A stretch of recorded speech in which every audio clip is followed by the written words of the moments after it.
So welcome back to another episode of the Just Jamie podcast. And we are officially in season 2. And if you're new here, welcome. And if you've been around a while, you know it's just kind of my unscripted take on interesting topics. So the band is officially back together. And I know my mom is thrilled. I don't know how to take it when I have a non-Zack episode and mom freaks out. But the band is back together. Hi, Zack. Hi, am I in the band? You are the band, apparently, because apparently if you're not in, mom is not interested. I'm excited. I'm excited.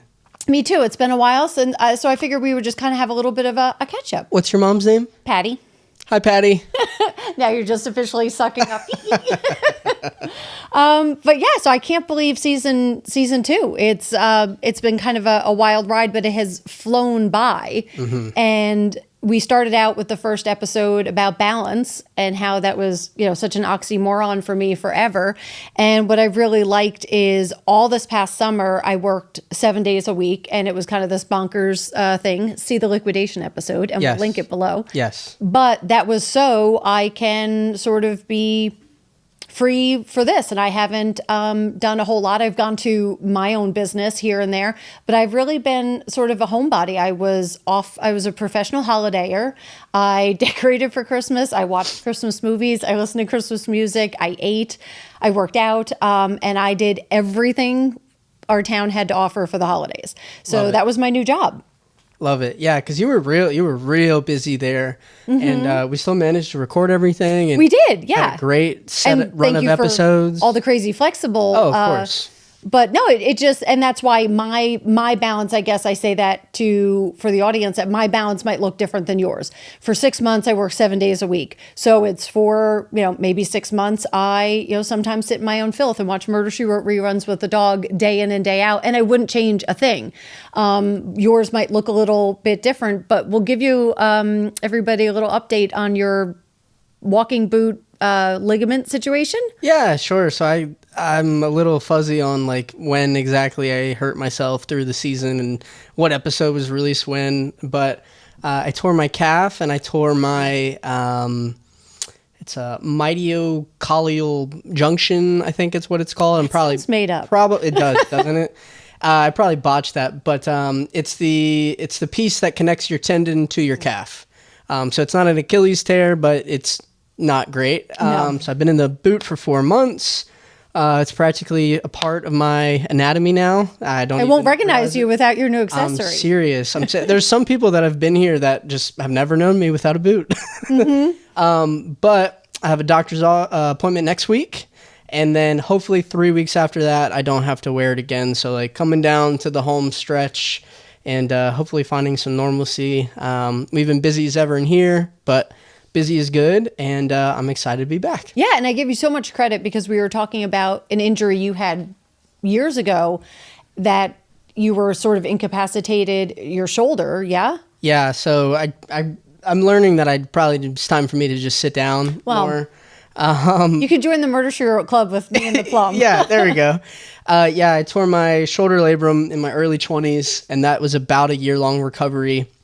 And I wasn't like proactive. I still like ate whatever I wanted. It's like, I can't go to the gym, so I'm just going to eat more food because I'm sad or, however it goes. And I gained some weight that, I've never really gained weight in my life. So like this time I was like, okay, we're going to be smart about it. We're going to intermittent fast. I can't be as active. So we're going to, make more logical decisions. And, I'm pretty happy. I haven't let it got off the rails, and I'm excited to, I give you a lot of credit get back for on that. it. Yeah. And I said, I hope you are proud of yourself because you can get blue because you're a super active guy. You played professional soccer at one point. Yeah, collegiate and professional for a little bit. Yep. Yeah, and that's a huge part of not only who you are, your identity, but also, like you said, your stress relief. And then when that disappears, you've got a wedding coming up, and I'm sure that's good stress and, all sorts of things pulling at you. And you could just kind of go down in a shame spiral and, just kind of wallow. And kudos for you for not doing that. Thank you. I try to, it's like, man, I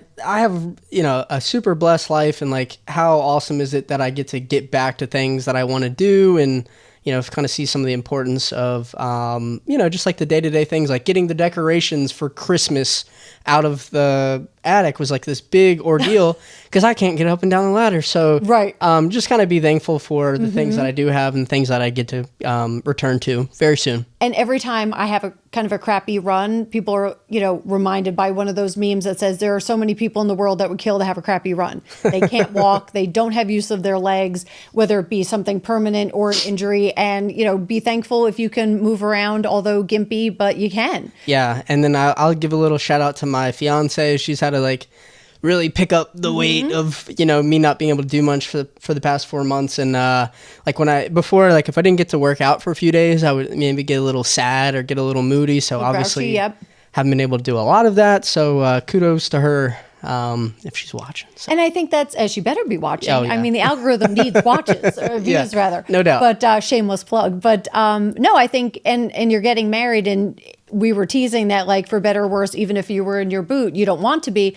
But think about it, that if you guys are a great couple, as long as everything's going well, I think a lot of newly married people realize the first bump, maybe this isn't the person who's going to pick up the slack. So not that this was some grand test, but what a way to find out, and that she's, the rock star you thought she was. Yeah. And it's we've been together 4 years, and just the things that we've had to, kind of get over, multiple job changes, multiple moves, family members getting cancer. So we've kind of weathered the storm together, which gives me a lot of confidence for May 31st. Yeah, I get so excited. I was telling my husband, I was like, he's like a younger brother. I never had one. And then I was like, oh God, I'm old enough to be his mother. So we're going to stick with the younger brother. Yeah, that's fine. We'll go with that. Okay, totally cool. Fine. But yeah, so I thought this episode, we were kind of bounce around, shocking, but mostly we filmed an episode with my personal trainer before because, again, health and wellness and fitness is kind of near and dear to both of us, which is probably why we get along so well.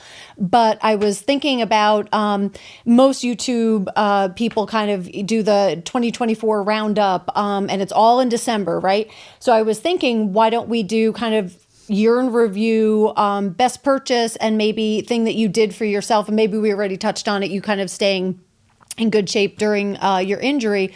But for me, the best purchase, frivolous, was new sofas. We got rid of these old ones, and we kind of redid this one room off our kitchen. We call it the speakeasy.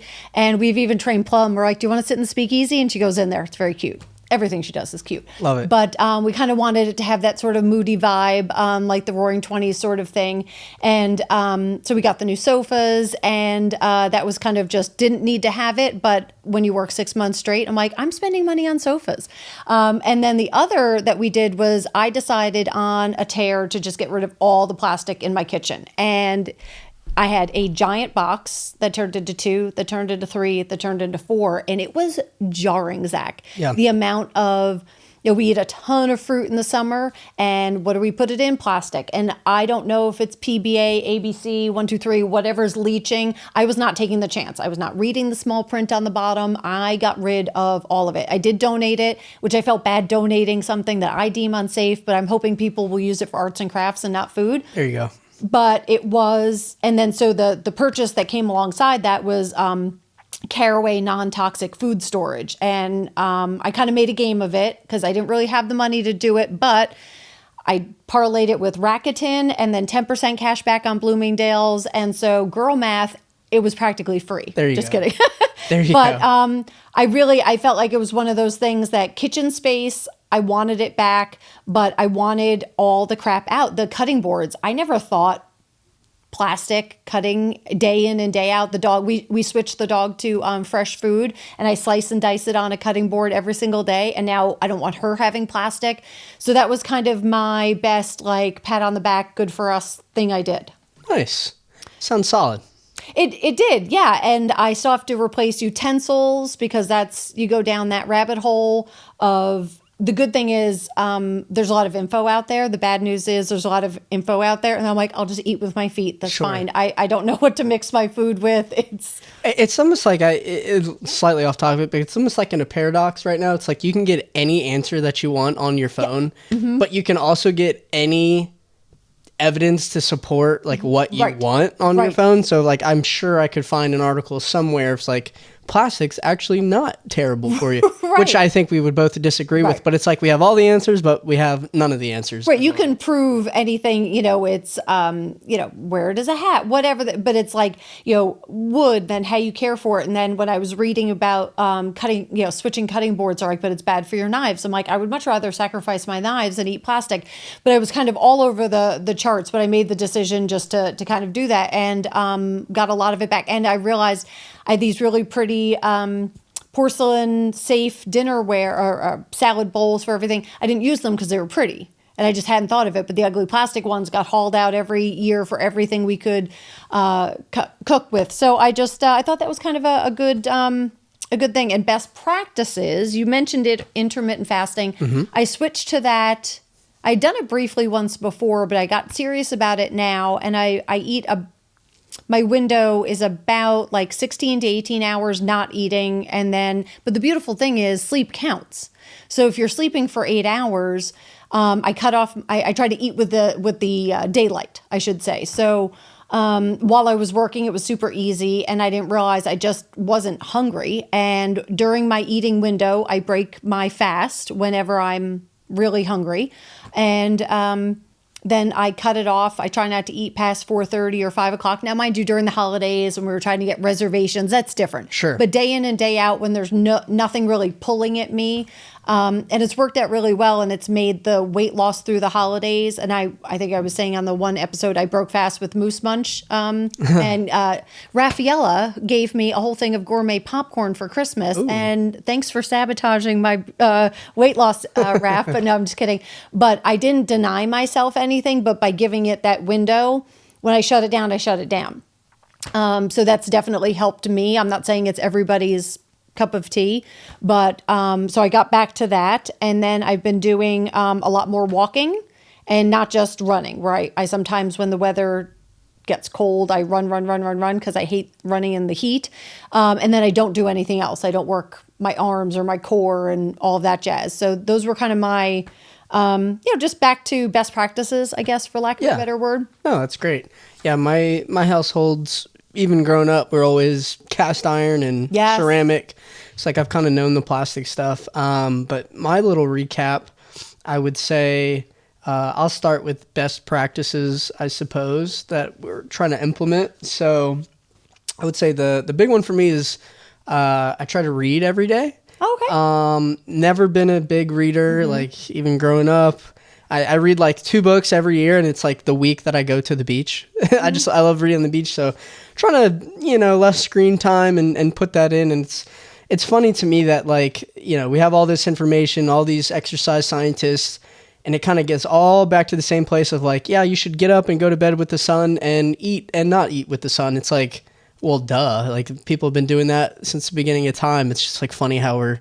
But now getting back to what the cavemen did is now all of a sudden this groundbreaking research, when if we, sort of just followed what they did a billion years ago, we would have had the answer. So when you're reading, is it fiction, nonfiction, murder mysteries? I mix it up. Okay. I just have a rotation of 3. One is fiction, one is nonfiction.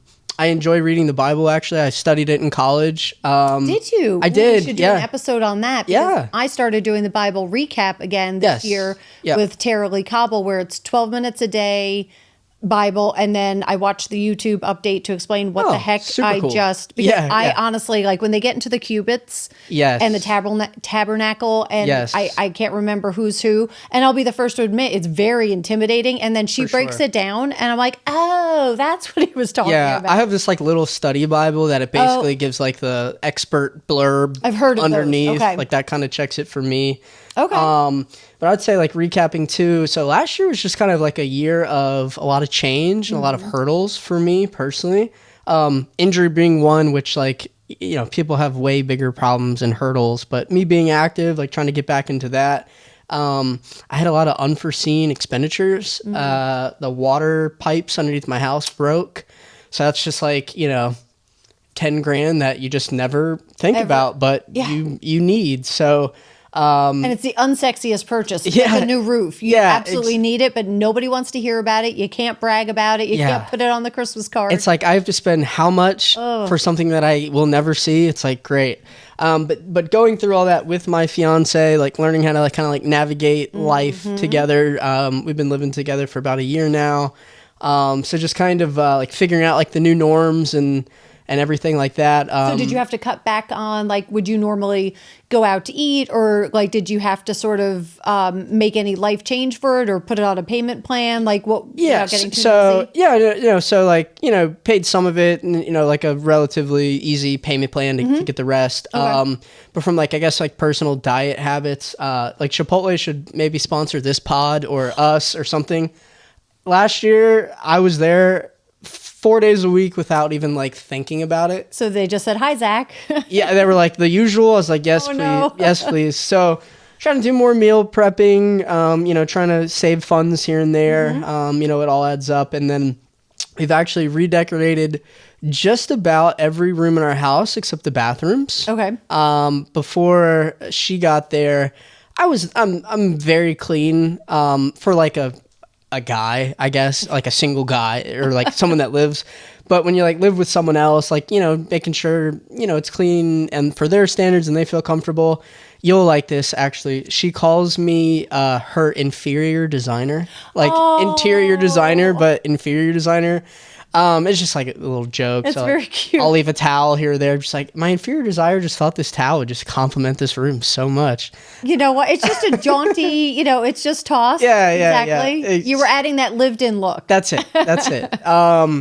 But that's really it. Keep on plugging away 2024. Like I referenced earlier, we're very busy. Busy's good in business. So trying to be thankful for that and make really great shows. Yet or no?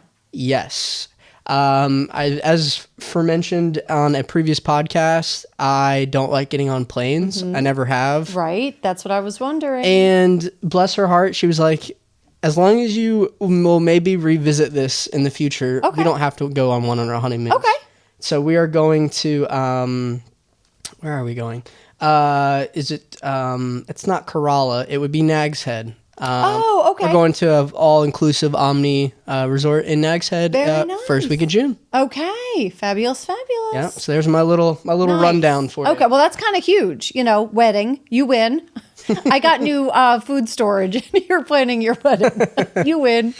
But yeah, so I wanted to also, as we hop around a little bit, I watched and sort of, I was going to ask you kind of if you watched anything great or read anything.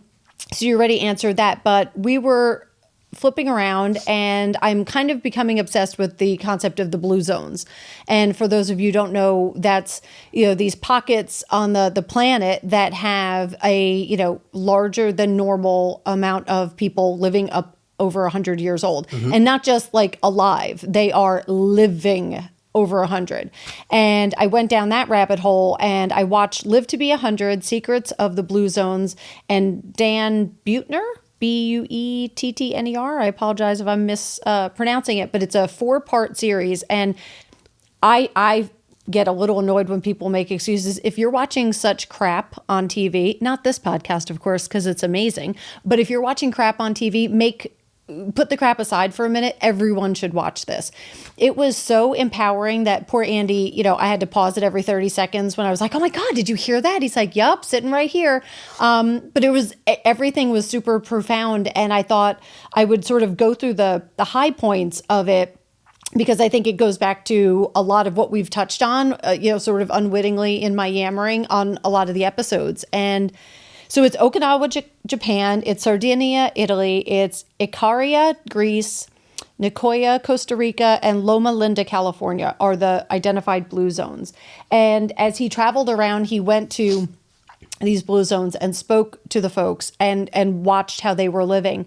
And it was really fascinating because they live a pretty, quiet rural life. But what's so amazing is, so he identified these, kind of 4 things that everyone is doing in those areas, and movement. So make it a habit, move naturally. They're doing things by hand, gardening, by weaving, physical activity seamlessly into their lives. They are active without even trying. So we were saying in that last episode, and how going to a gym and physical, working with a trainer and having a plan is amazing. But put a pin in that for a minute. What they're doing is they are walking to go see their friends. Like, to do this podcast, I wish I could walk here. And so if you're going to go have a visit with a friend after dinner, who does that? Like, my grandparents used to sit on the stoop and kind of wave at neighbors. We don't do that anymore. I don't know if you know your neighbors. I don't know mine. First name basis. Hey, how you doing? First name. Oh, you win. Hey, how's the dog? Nothing too crazy. I know the dogs' names. I have no idea who the people are, but we don't walk anywhere. We don't have a sense of, sort of that natural movement. I can't keep anything alive plant-wise. So, but the idea is that these, super simple lives are being lived, and they're like crouching down and working their land. And, sometimes their garden is twice the size of this coffee table. It's nothing, ginormous. This one gentleman was like 102, and he was on horseback, and he was a herder, and he looked amazing. His shirt was pressed. He was so dapper, but he was living, and he went dancing after work. And this was his every day. This wasn't for the show. He wasn't putting on a show, but just that sense of just natural movement. And everybody, in certain villages, they have to walk up like a 0G hill to get to church, their mom, their dad. Yeah, and that makes me think, like, if you went to your doctor's office and your doctor was like, okay, you should walk 3 miles a week and do, I don't know, like 30 squats a week. Mm-hmm. Like, if their restaurant is a half a mile away, they're doing that every single day, and then 100%. They're gardening twice. They're like doing all those things that, yep. You would probably hear recommended in just their natural life. Did they say anything about living near water? Because I noticed that all the places you mentioned, and I haven't watched it yet, they're all close, I believe, to water. Did they mention that? The fact that it's on a coast was not necessarily indicative as to why they were as active. Okay. But one of the gentlemen in episode 4 had been born in Greece, moved to the United States, American dream, the whole 9 yards. And then at 66 was diagnosed with horrible lung cancer. 3 doctors gave him 6 months to live. And he didn't know if he wanted to die in the United States or back in Greece. So he decided to go back to Greece, and he wound up spending his 6 months. He was planting a vineyard. And he's like, you know what? I will never be able to drink this wine, but my wife will. So he was part of this special. Why do you think? Did he die at 66? Hell no. He lived to over 100. It was 102, I believe. And first of all, he was adorable, even without a lot of his teeth. But he wasn't just living. He was sharp as a tack. And he was having quality of life. So I think the fact that he did nothing, by the way, he did not take, medication. There was no surgery. He did not do anything except breathe the air, drink the wine, eat the food. So I think the fact that we want to switch to a Mediterranean diet. We always have to have a label for everything, right? Yeah. Well, what are you doing? Are you keto? Are you this? Are you that? Intermittent fasting, myself included. I just don't eat all day. We can call it intermittent fasting, but I pick a time to eat. I eat and then I shut it down. But we feel better when we have a title for everything. So he was eating a Mediterranean diet, but it turns out he was just eating great indigenous foods to Greece, and it happened to be, not grown full of chemicals, and the man lived another, a lifetime, really. So I found, the show super empowering, but yeah, so they didn't touch on the whole coast part, but just the idea of, I think, the foods and the climate and the fact that, at the end of the day, we were talking about, I don't mind that it was 18 degrees. A, I love a hat. B, I love a coat. Put it on, suck it up, buttercup, and take a walk. But there are people who won't go, like my dog doesn't want to peeps when it's raining. Well, too bad, girlfriend, you got to scoot. So I think these folks, rain or shine, but it's pretty temperate where they are. So maybe they don't have to deal with this. But I know any of these folks would have put on the coat and put on the kind of hat or whatever scarf. Sorry, I didn't mean to cut you off. Fine. Maybe they talked about it, maybe they didn't, but it makes me think of that simple, that simple life compared to what most people live. That stress level probably just goes way down. I'm sure that has to play a factor in it somewhere in that diagram of what they're doing. in the kind of chart, you kind of see him fill in this kind of pie chart while he's going. Connect is one of them. Connecting with others as often as possible. Family first, partnership, find your tribe, and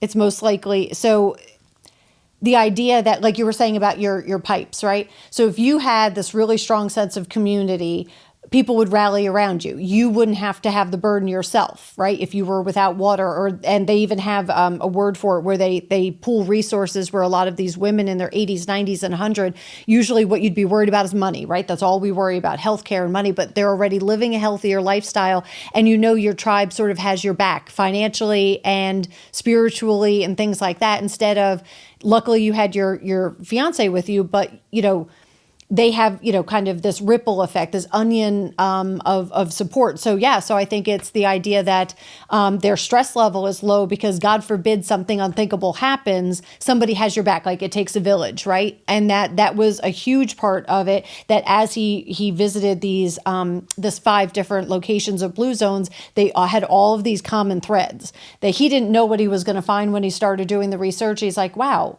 in Okinawa, they do this. In Italy, they do this. Then outlook. So I thought this was really interesting that they unwind every day, right? They break bread, friends, family, they have the passeggiata, or they have a glass of wine and they eat al fresco. They're feeling the sun on their face and they unwind together. And that they have, I'm going to ruin the name of this, but ikigai or plan de vida are 2 phrases that are used in the blue zones.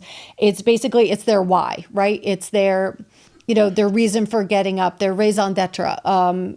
In France, it's why do you get up? Maybe it's your church, maybe it's your fiance, maybe it's your business, maybe it's a little bit of everything, but they don't wake up. And I think in a lot of times in the United States, especially, you're waking up with, I have to. It's that drive. It's the stress. You're paying, $3,000 a month for a 1-bedroom apartment in Manhattan with 5 roommates. And it's the go, go, go, which is fine. Cause I think it kind of, you're metal, you find out what you're made of. But after a while, like, it takes such a toll on us. And, we're talking about those diabetic drugs and the fact that there's a jingle. Instead of solving it health-wise, we make a song about it and write a prescription for it. So I thought that they have a positive outlook for everything, even though things may not always be positive. Yeah, I'd be willing to bet too, without watching it.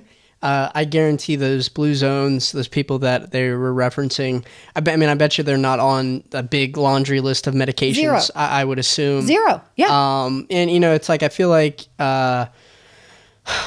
this isn't United States exclusive, but it's a lot easier to just kind of throw a pill or prescription at someone because there's a profit involved, rather than, hey, like, you should go for a walk and start a garden and be with your family more. Like, if you had that advice, you'd be like, what am I paying this doctor for? But on the other hand, it's like, it works, and just kind of see the fruits of the labor other places. And I think we can flip the script with the narrative. I would be much more thankful if my doctor's like, here's where we're going to start. You're going to write down what you eat. How often are you kind of doom scrolling on your phone? Do you stay up crazy hours? Are you looking at a screen right before bed? Let's diagnose this before. And if we have to write a prescription, fine. But, how often are you active? Are you getting vitamin D? Are you, breathing fresh air? Are you sort of, I would think that doctor is giving me more. And I think shame, but you're right that people would be like, so I just paid my copay for this. But I think you're right that we have to change the narrative around it, where the doctor who's looking at me holistically has my best interest. And if we get to a prescription, it's because we have tried 3 and 4 and 5 other things. Sure. And there's quite obviously some exceptions to this. But like, it would be nice to think of like a medication almost as like a Band-Aid instead of a cane. Like, you need a cane forever. Whereas, okay, like, there's something that's wrong. Let's handle it with medication to kind of Band-Aid you to get over it, and then resume kind of your normal life. Because I think also calling people on their bullshit a little bit, in the sense of they want the quick fix. They want the, I could, buy, when my sister was getting married, I was probably at my heaviest, unfortunately, so forever in photos. But I spent so much money on shapewear. Suck this flubber in there, shoot it up over here. I got to tuck it with something else, like hundreds of dollars, where I should have taken it, brought it all to Ricky, the trainer, who I met probably 2 years later, and been like, here, fix this. But I wanted the quick fix. I didn't know to do the work, was too dumb. I didn't know what, now I look back, I don't even recognize that person. But at the time, I didn't know any better, but it was still my responsibility. And that's kind of, I was going to ask you your biggest pet peeve, but that's mine. And I think that's what I like about you and Tim so much, is that you have such a sense of personal responsibility in your business, your personal lives, that if you gained weight during that first injury, it wasn't the injury's fault. You weren't mad at the doctor. You're like, hey, I let it get away. Now I'm not going to. And you just own it. Like, that's my thing, is that if I don't toe the line on something, it's not anyone else's fault. It's on me.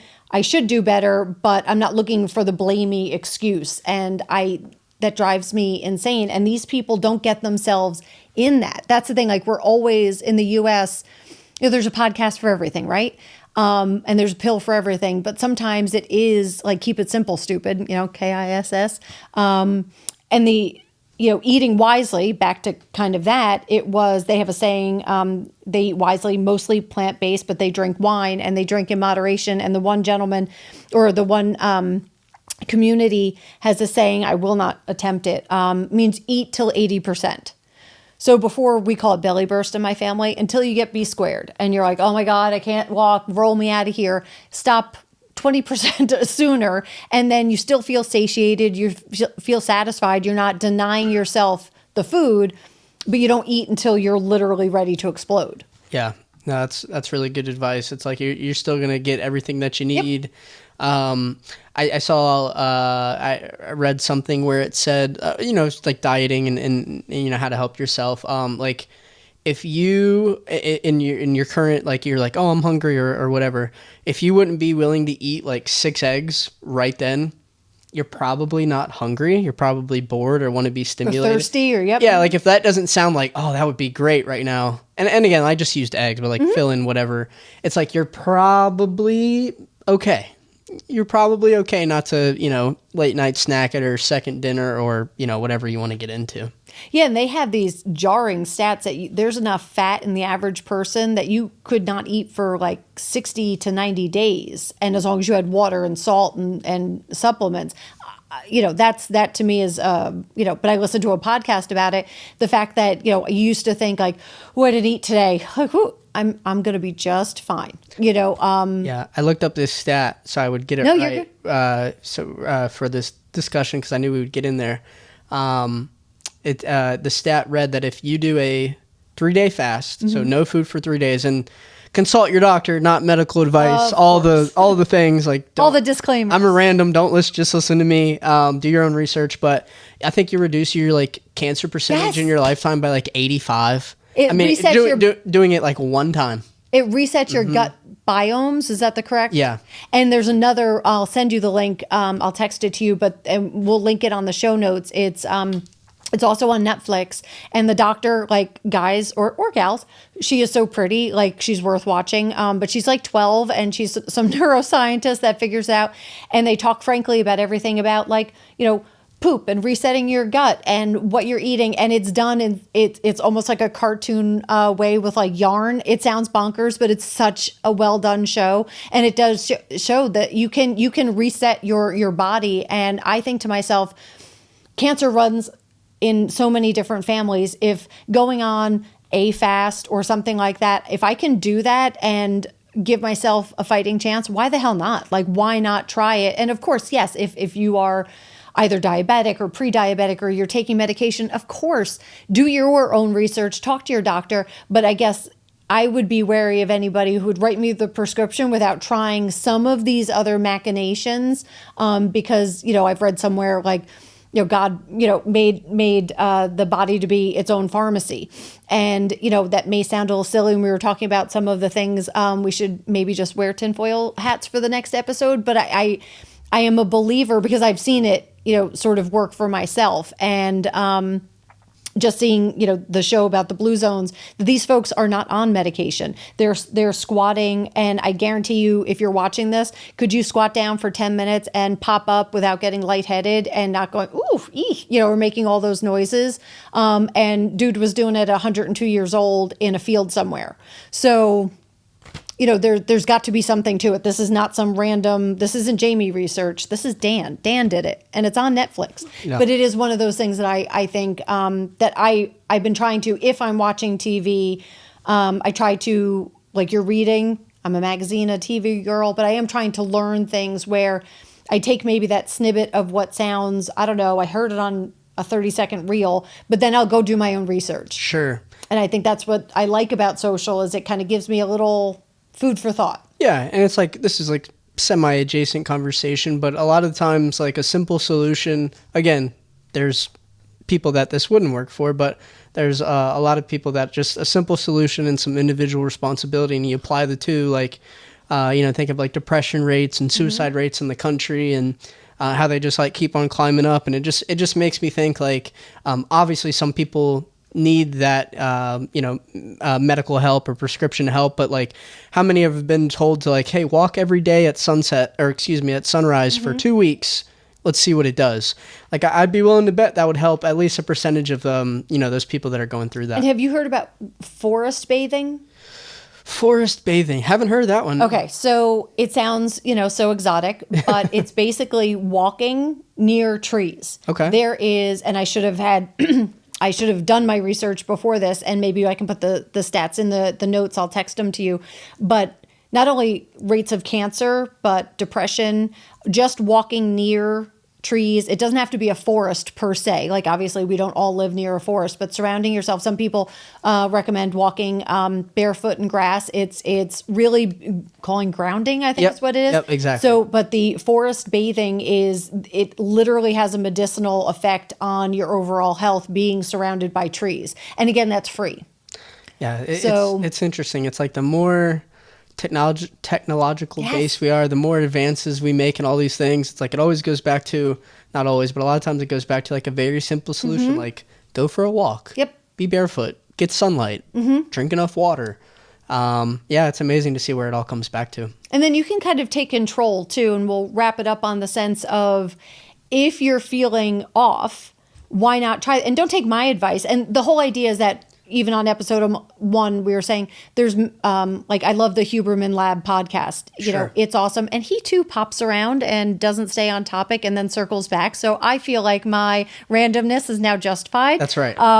Because if it's good enough for Huberman, it's good enough for me. That's right. But the idea is that this is food for thought. This is just two people that have become friends, have a podcast, share ideas, and that maybe it'll spark you out there and, go to the Google, see what the Google machine has to say. And it can't hurt at the end of the day. Sure. Because I've said, my why is because I don't want to end up like my dad. Yeah. And he wasn't diabetic till he was, and then he was gone. And there's a lot of crap that happened in between. But if it's in me genetically, I want to do everything I can do while enjoying the hell out of my life by not ending, I want that balance and kind of start right where we go back to where we started, I guess. Yeah, like if you're in a hole and, it doesn't cost you anything and it's a simple solution, maybe it works, maybe it doesn't. But if, the things that you're doing currently isn't getting out of like where you're at, like you said, do your research, but, try some of these very simple things that, hopefully can benefit some people. Yeah, and try to find your tribe, like-minded people. And it doesn't mean they have to vote the same way you do or everything. Just, people who are willing to take a walk with you. Maybe it's your crotchety neighbor who never says hi to anybody. You're like, hey, you want to walk every day at 8? You never know. It's the unlikely friends, I guess. So just try to get out there. But yeah, so I think that's kind of a good little catch up. Yeah, good recap. It's good, I know, good right? to be back. I know. Yay, the band is back together. So we've got 8 more episodes coming. So yeah, 9. 9, that's right. Bonus episode this year. That's right. So thanks, guys, and we'll see you again. See ya. Yeah.